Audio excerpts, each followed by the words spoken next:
Well, ladies and gentlemen, thank you for being here again this afternoon. I just wanted to provide a quick update with some details in relation to some incidents at Sydney Airport. I wanted to update you in relation to this matter. My intention is to provide these details, and up on the screen you'll see some of the photos which don't identify the people that were intercepted by the counter-terrorism unit officers, but nonetheless provide you with some context. I'm not going to take any questions in relation to operational matters. I'm happy to take questions in relation to issues otherwise, but I'm not going to provide any further detail beyond that which I provide now. At Sydney Airport, Sydney International Airport last week, there were 5 males. The age range was between early 20s and early 30s. They were intercepted by Australian Border Force officers. The counter-terrorism unit officers became involved in the intervention. The 5 were offloaded from the flight and they were interviewed. There was suspicion regarding their travel plans.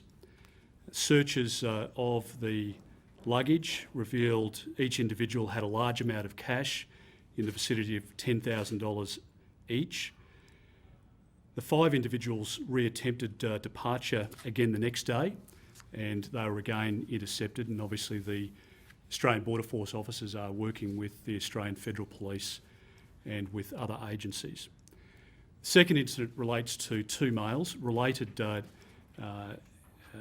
or connected with, it's believed, the other 5. This incident occurred last weekend. The 2 males were aged between late 20s and early 30s. Again, they were offloaded from a flight at Sydney International Airport and they were interviewed. The counter-terrorism unit officers provided support, and the 2 again re-attempted departure the next day, but both again were intercepted. The point that I think is most important here is to recognise that the government's efforts to keep Australians safe remains absolutely paramount. And all of us are seeing the dreadful scenes out of Bangkok, and all of us know well the scenes that have played out in relation to terrorist events in Paris, in relation to Canada, other parts of the world, of course, including in Sydney and Melbourne. The Australian government has put a significant amount of money back into our intelligence and security agencies, and we have stood up 80 counter-terrorism unit officers at the 8 international airports. The work that they do, the intercepts that they undertake, means that these people do not go into a theatre of war. They do not go into countries like Syria or Iraq to be trained up in terrorism activities and then to come back here to perform those acts here on Australian soil. That's why it's important for the CTU officers to do the work that they do, to work obviously in very close cooperation with the Australian Federal Police and with other government agencies. And this highlights again the fact that this threat to our country remains current and ongoing, and we need to make sure that we provide every support to our frontline officers to make sure that we can deal with this very real and present threat. Minister, I don't know whether you can answer this, but were their passports confiscated after the first attempt? I don't have any further information in relation to operational matters. Where they were found? No. Just a terminology question. When you say offloaded, does that mean they're already on the plane? It would mean it can mean that they were on the plane, or it can mean that they were within the departure area. So it can mean either. Yep. Are you able to say whether or not they were dual nationals at all? I'm not prepared to say. To date, how many of these intercepts have been made at airports around the country? Well, in the last financial year, so in 2014-15, the number was over 350, so a significant number. And I'll just have to confirm that number for you. But there's been a worrying number already this financial year, and we'll have more to say about that in due course. But I'll just confirm that number for you. That I just haven't got the exact number in front of me. Are they all from Sydney? I'm not prepared to say. All right. Minister, can I ask, there's a story a week or so ago that suggested that NSC has been looking at trying to make an announceable on national security each week between now and the election. Is that right? Look, I'm not going to go into nonsense gossip questions. I mean, this is serious issue, and I think people understand it's a very serious issue. Have any of these gentlemen been charged yet?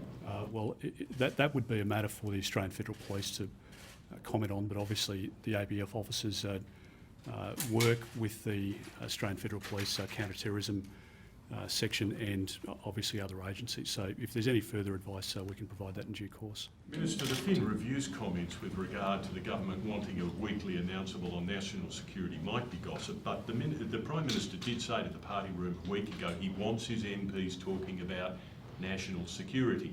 Now, you're speaking about a national security issue with scant detail.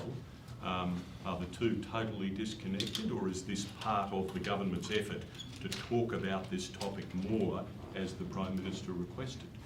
Tim, I'm reporting to you on facts as they've occurred, and obviously the fact is that these incidents have occurred at Sydney International Airport, and I'm providing you with the detail that I can provide to you at this point in time. We're not going to sacrifice operations. We're not going to impinge on operational activities that would be undertaken as you would expect, and we've consulted obviously with the law enforcement and intelligence agencies about the appropriateness of the detail that can be released at this point in time, because it is a very important message for the Australian public to hear. If people have information, if families are concerned about the travel plans, about the activity, particularly of young people within their families, they need to report that information to the Australian Federal Police or to Crime Stoppers.